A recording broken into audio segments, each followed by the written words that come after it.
Hello everyone, welcome to Gas According to CD. So guys, let's go to the United States of America and then come back to Africa and then go back to the United States of America. And also, let's come down to South Africa for a moment of concern because of these news. So, as you guys already know, I do scour the internet to read on the latest news because I want to be informed about what's going on around me. So, of course, as you already know, I do not trust your mainstream media reporting anymore. So what I do is I check online newspapers that are credible, that will feed me what I need to know, what's happening in the world. So lo and behold, I come across an article by Travel and Tour World. And the headline that caught my attention was US expands travel ban to 25 African countries, including Ethiopia, Ghana, Nigeria, Malawi, Senegal, and Cameroon. New update you need to know. This article was published on Sunday, June 15, 2025.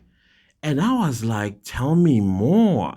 Because I know a lot of people right here in South Africa who are planning a US trip. It's not to move there, but most of them are business or work related type of travel to the United States. And I was like, hey, you need to be careful. That's a conversation we're having. Be careful. You could land there and then you find out that you are actually persona non grata.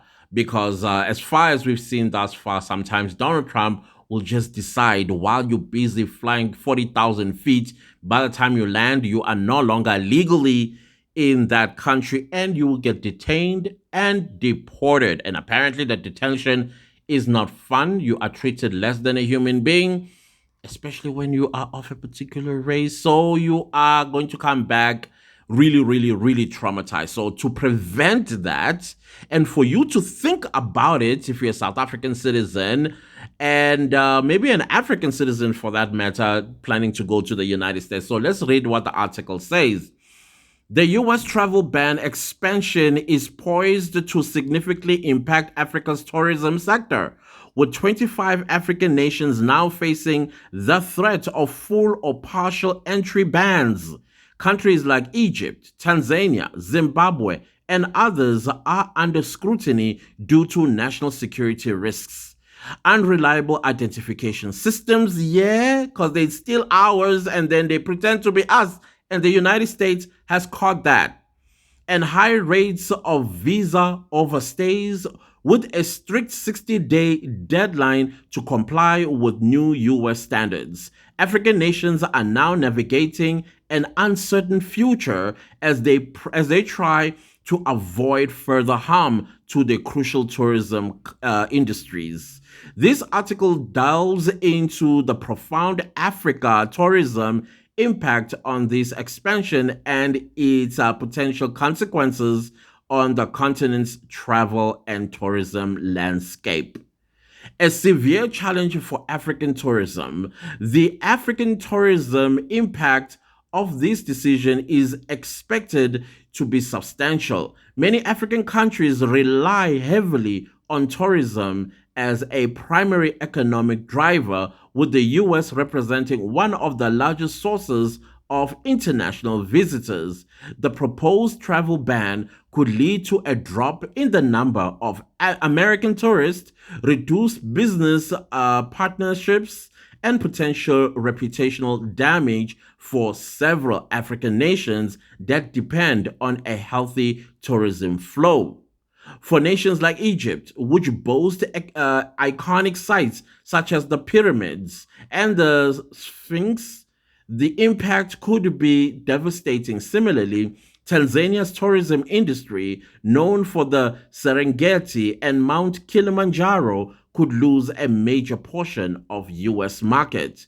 The Africa tourism impact is felt deeply in regions where tourism plays a key role in sustaining local economies, providing jobs and attracting international investments. Guys, if you hear me like get caught on my words, just know that I'm dyslexic. So I try my level best to avoid it. So I think I've said this before. Anyways, let's continue.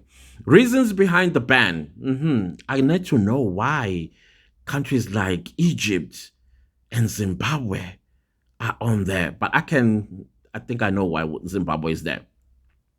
The US travel ban expansion is driven by a mix of national security concerns and logistical issues related to visa overstays and identity verification. Yeah, Zimbabwe, you see you see your life.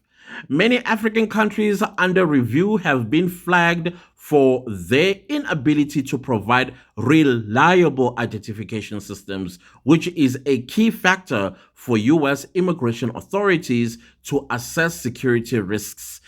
Why do I have this sneaky feeling that when Ramaphosa was over there at the White House when they were having that lunch, he kind of like whispered to Donald Trump, like, hey, in South Africa, we also have an issue of Africans that live in South Africa, steal South Africans' identity, not all of them, of course, and then they travel with our documents and enter your country as us. And Donald Trump probably was like, okay, thank you. I will consider that when I'm starting to ban some African countries. And that is why you are seeing these new countries popping up in this list. Continuing, additionally, high visa overstays in certain countries have led to concerns about individuals overstaying their allowed time in the US, further justifying the potential for more stringent travel restrictions. Countries like Egypt, Tanzania, and Zimbabwe have also been identified for not meeting the US government expectations when it comes to deportation agreements and the lack of cooperation in accepting nationals who are being removed from the US. These factors combined have prompted the US to initiate the travel restrictions Africa now faces. Affected countries, a snapshot of the situation. The following African nations are among the 25 that could see their citizens face travel ban. They are Egypt, Tanzania, Zimbabwe, Angola, Benin, Burkina Faso.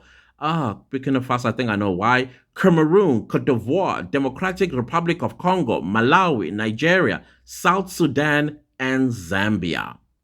These countries represent a significant portion of Africa's tourism economy, with destinations like Egypt's ancient monuments, Tanzania's world-renowned safari parks, and Zimbabwe's Victoria Falls. The Africa tourism impact could be deeply felt if the bans come into effect. Diplomatic and economic repercussions. This Africa tourism impact extends beyond just the tourism sector. A potential decline in US visitors could lead to a reduction in the revenue generated by hospitality, transportation, and local businesses that thrive on international tourism. Many African nations rely on the US and vital source of tourism's or tourists, and losing this market could stunt their growth in already competitive global tourism landscape. Moreover, the diplomatic relations between the US and these African countries could face strain. Several of these nations, such as Egypt and Nigeria, maintain strong political and economic ties with the United States. For these countries, meeting the US requirements could be a delicate balancing act between complying with US demands and protecting their own national interests.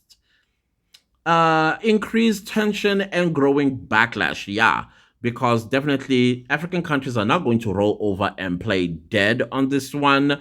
The US travel ban expansion has sparked protests and widespread criticism both in the US and abroad. Civil rights groups and tourism advocates are voicing strong opposition, with many calling for discriminatory critics argue that the new restrictions unfairly target African nations, many of which are still developing their tourism industries and rely on international visitors to support local economies. The ban is seen by many as continuation of the policies from the Trump era, which were criticized for dis- disproportionality affecting black and brown countries. The tourism restrictions Africa now faces may provoke a global backlash with calls for greater cooperation between countries rather than punitive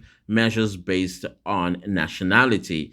In African countries, activists and tourists or tourism industry leaders are mobilizing to push back against the US restrictions, urging their governments to engage in diplomatic discussions with Washington to find a more equitable solution. But the question is, if your country's people are not adhering to the requirements and others stealing other people's identities, what is the US supposed to do, especially when it comes to their national security? What should they do? Because those leaders, they are the ones who need to create laws and take accountability for their people.